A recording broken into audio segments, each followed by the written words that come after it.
Hey, it's Eric here with Savvy STR Agents. And if you own a short-term rental in Hocking County, or if you've been thinking about investing in the Hocking Hills, you might want to listen to this because right now the county commissioners are going to be given a proposal that has been drafted to them by the zoning committee about a proposed STR ordinance that would really change what it takes to operate legally moving forward in the Hocking Hills. And so just want to make it clear that short-term rentals are not going away, but it's definitely going to be different than just listing a property and throwing it on Airbnb, because compliance is now about to become a big part of the investment. And so today I just want to break down 5 of the biggest hurdles that I see in the proposed regulations. I'll drop the full description in the link below. But the 5 biggest ones that I think are going to be very impactful for investors moving forward. So number 1, the first is a big deal, and it's about driveways.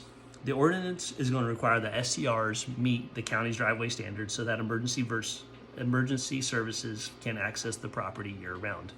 I understand the safety side of this, but if you're familiar at all with the Hocking Hills, you know that some of the best performing cabins, some of the greatest locations that you're going to want to be, they're tucked away back in the woods.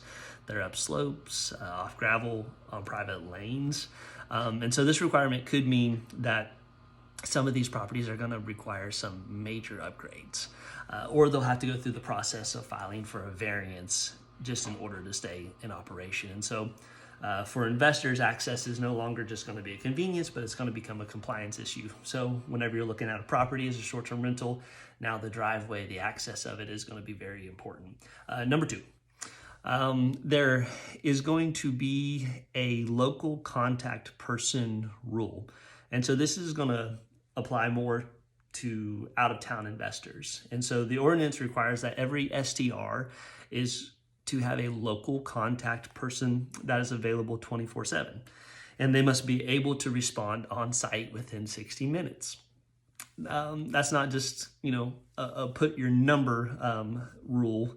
This is basically going to require a real operational infrastructure. And so if you live in Columbus or Cincinnati, or if you live out of state, like a lot of investors do today, there's going to be needed a boots on the ground person that's available 24/7. And so what that means is that self-managing remotely is going to get a little harder. And so it's going to require